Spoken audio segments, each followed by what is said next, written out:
नाज़रीन, किसी इंसान की मौत एक ऐसा अमल है जिसमें लवाहिकीन का इत्मीनान और यकीन होना ये नहायत ज़रूरी है, और इसका ताल्लुक़ कफन दफन के साथ होता है, जिसके लिए लाशों का उन तक पहुंचना, उनके लवाहिकीन तक पहुंचना ये भी ज़रूरी होता है।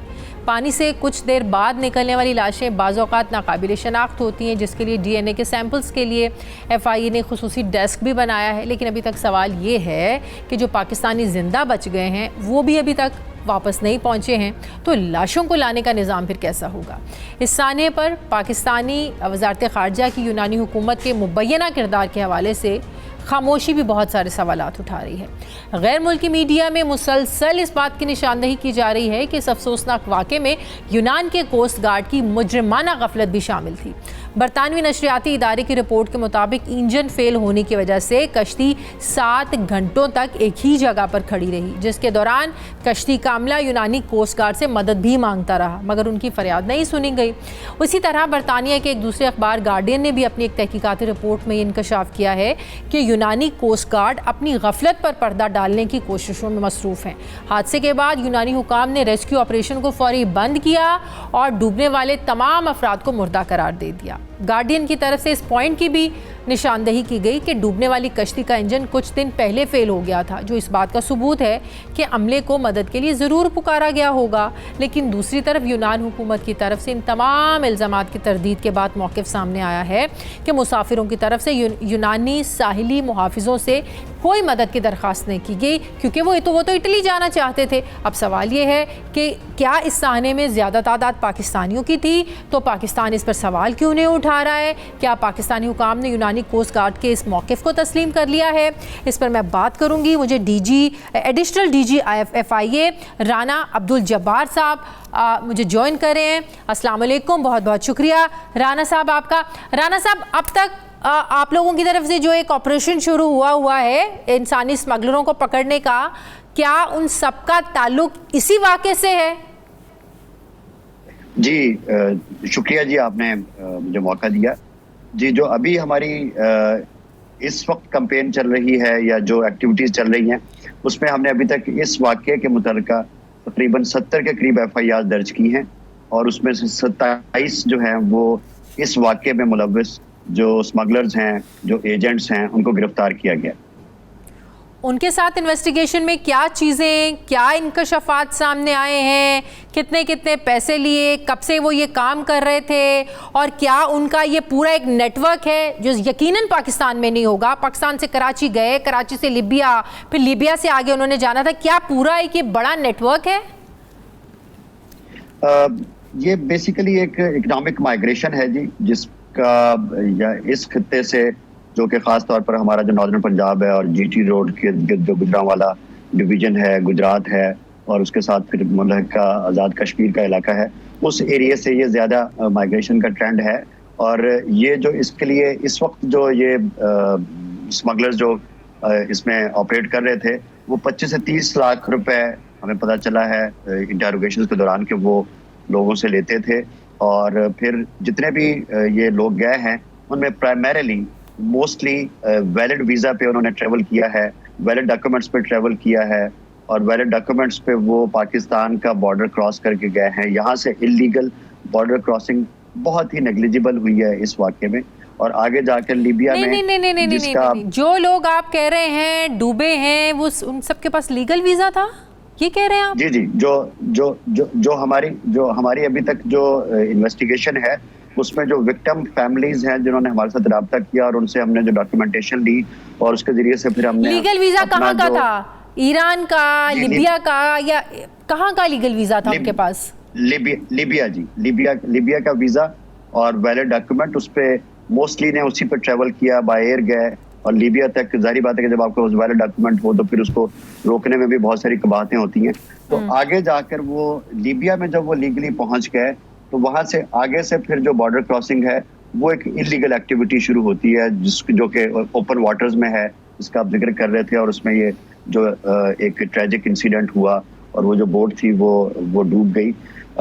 जो इसमें मुलव्वस स्मगलर्स हैं जिनकी आप बात कर रहे थे, वो जो हमने गिरफ्तार किए हैं, उनका यकीनन इसी एरिया से मोस्टली ताल्लुक है।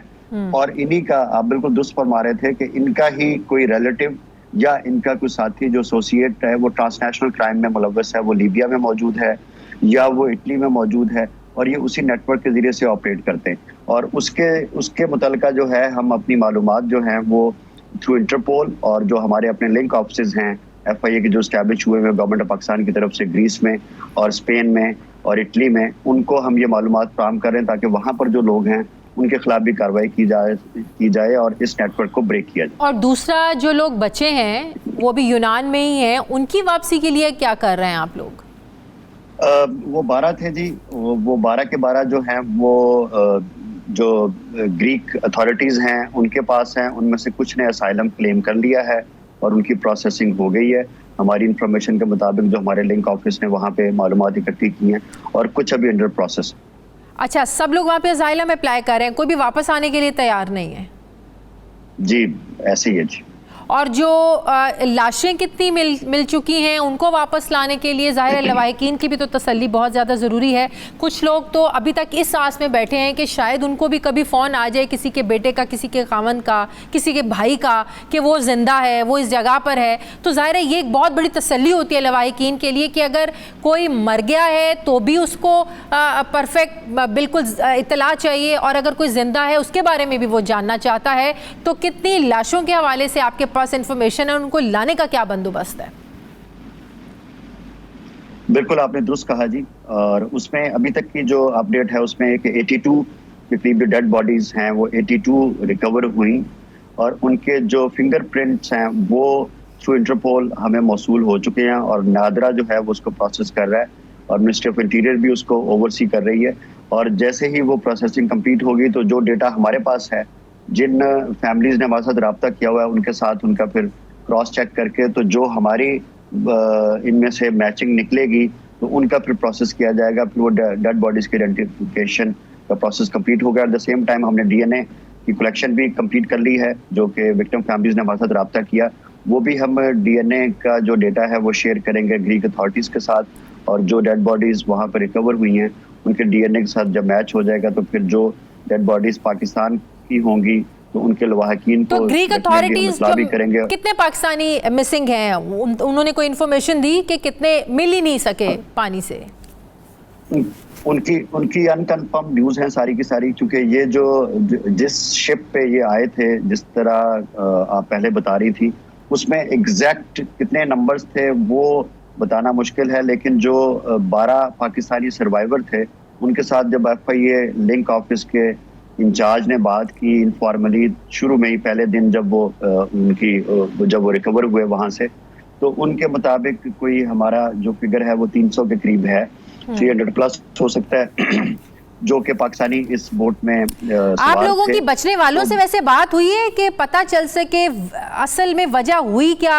कुछ लोग कह रहे हैं कि कोस्ट गार्ड ने बचाने के लिए रस्सी डाली, वो फिर उलट गई, कुछ ने कहा कि जान के मारा गया, कुछ कह रहे हैं कि फायरिंग भी मौके पर हुई।